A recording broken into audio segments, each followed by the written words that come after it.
Hello and welcome to the show. I'm here on Forza Horizon 2 with another rally car build. We're going to be seeing if Porsche's impressive performance so far in these can carry on, as I'm going to have a go with the 914. It starts off as a D-Class car, so we have got an awful lot of room for upgrades in this vehicle. Of course, there are the mandatory upgrades. The car must be four-wheel drive, which is probably going to jump the PI up a little bit. Here we go. What are we going to... Oh, no, in fact, it isn't. It's going to drop the PI... Drop the PI down because it's going to add some weight to the car. It's still going to be very, very light. It's practically half the weight of the Macan. We are going to have the off-road tyres on the vehicle. Okay, yeah, we're going to... It's not going to say in D-Class particularly long with all of these, but we're still going to have masses of rooms for upgrades. The gear... See, this one here, the gearbox only adds one bit. I guess it's because the car is slightly low on power, perhaps. At... And the other thing we're going to be doing, the off-road suspension. You can see it starts off as a very low-slung sports car. It's still fairly low. It's... these cars, they will survive the bumps, despite the fact that we've got ridiculous jumps and bumps for the cars to go around. Sports cars will survive them. It's just, will it get chucked about a lot over them? Certainly that is a potential.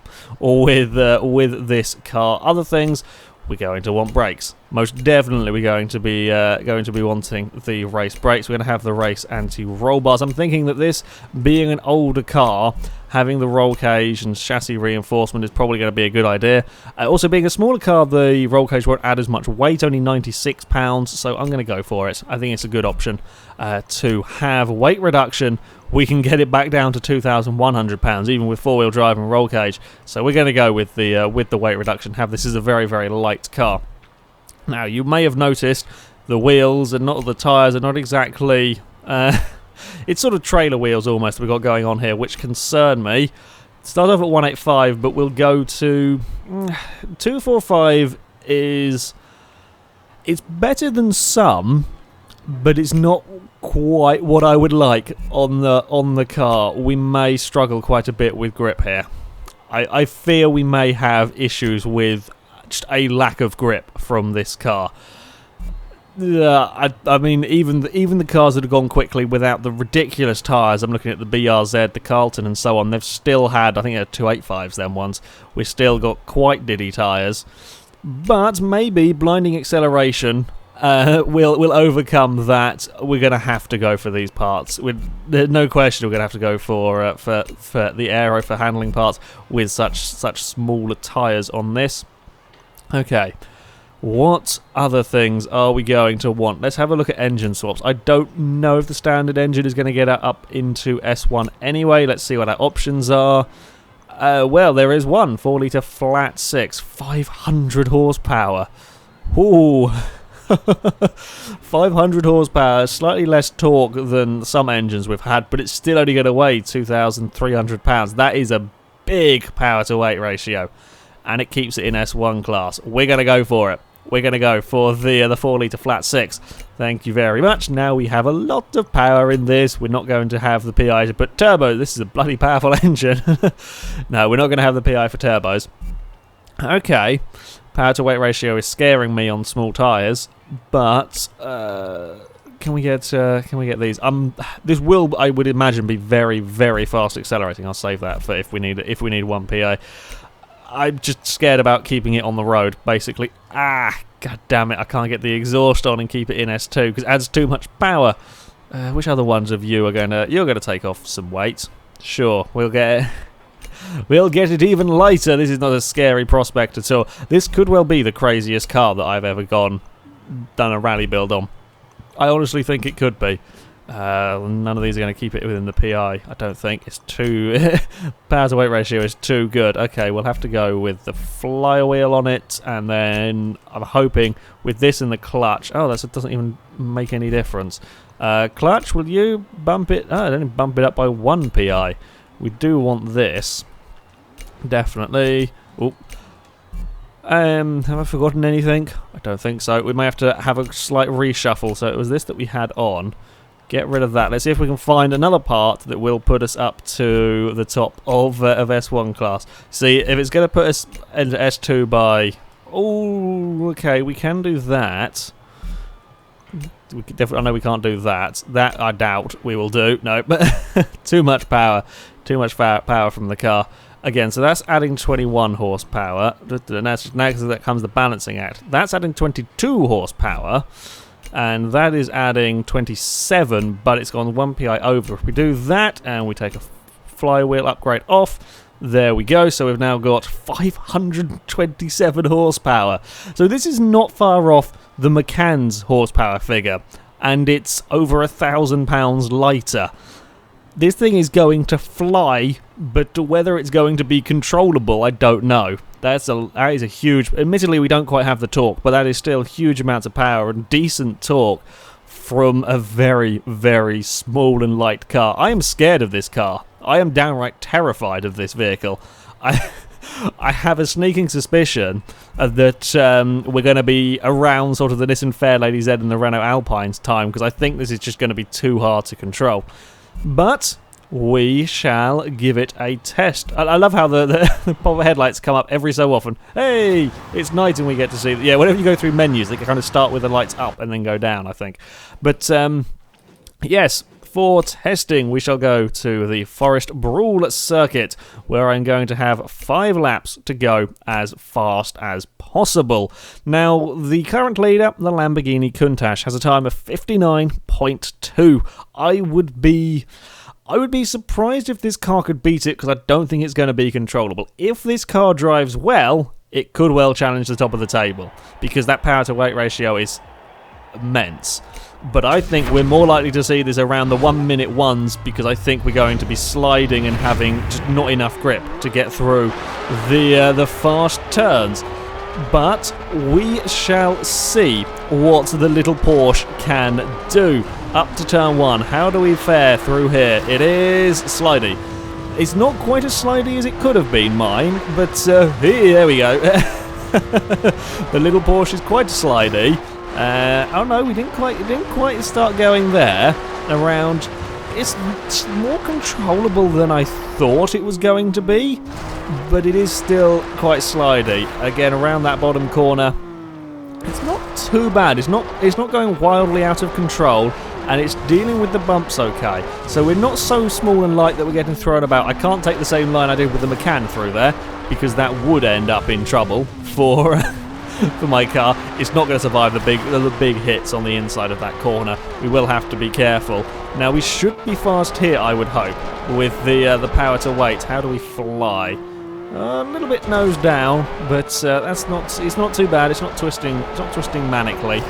Are we going to get up to a new speed record? It's not actually as fast in a straight line as I was expecting from it.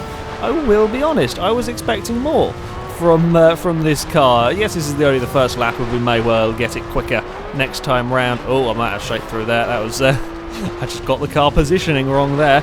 I was expecting more from the blistering acceleration from this car, but it just wasn't quite there. Fourth gear definitely through here. 100 miles an hour, and the back end is letting go. Whoa, uh-oh, we're in trouble through there. Oh, slight bump on the barrier saved us. Now we're all out of position. This is not good. This is not good. We're going to lose. I've not lost control of a car there before.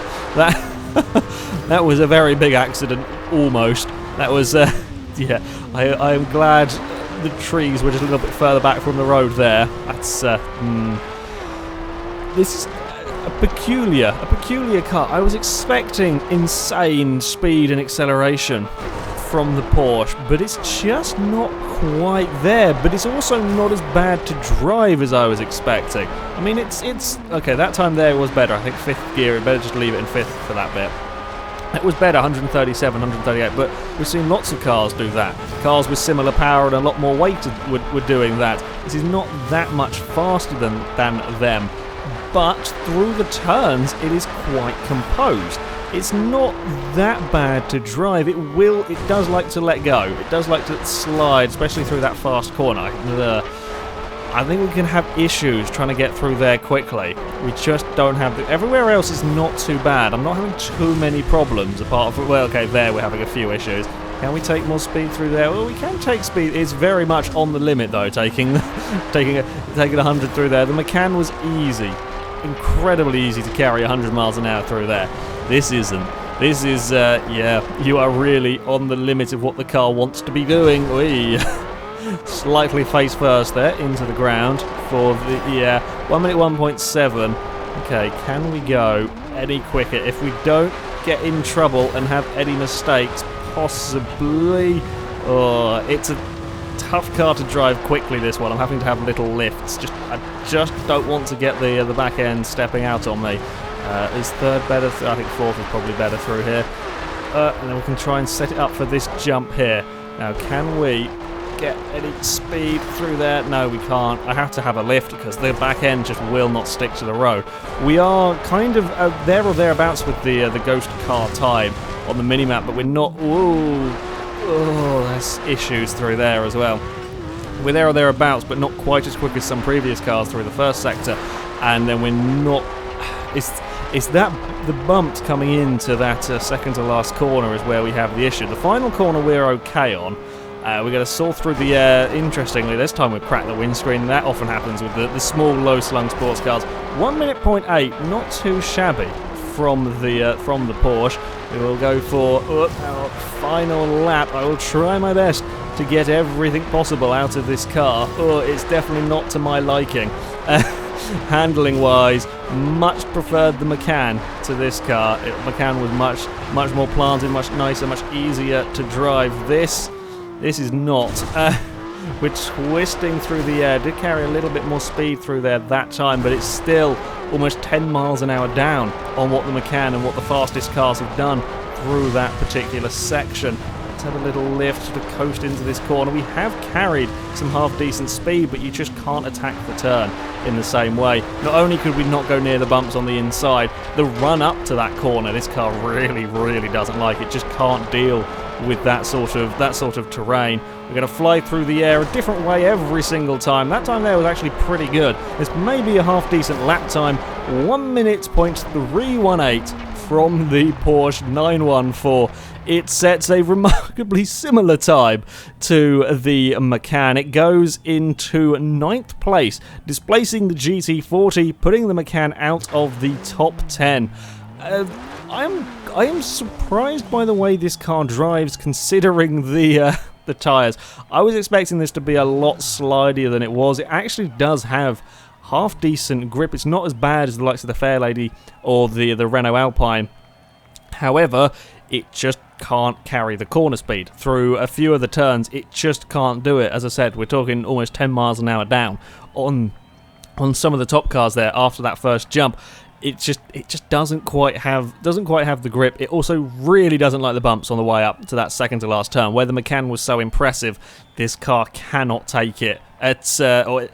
It can take the corner at a similar speed, but the approach is a lot more dodgy. You're a lot more likely to have an accident with this car. Like, I could run 20 laps with a Macan and probably never have a problem, whereas this car, I very nearly crashed on the second lap. It's yeah, I never nearly had a big crash on the second lap. It doesn't quite have the composure at times. It's a little bit difficult over the bumps and doesn't really have the grip, but it is quick. Not quite as fast as I was perhaps expecting from the power to weight ratio we got out of this car, but still, it set a decent lap time. Getting into the top 10 is still pretty damn impressive from the little Porsche. Not my sort of car, too twitchy, too oversteery for me, but still it sets a decent time. Anyway, that is it from me. Thank you very much for watching, everyone, and until next time, goodbye.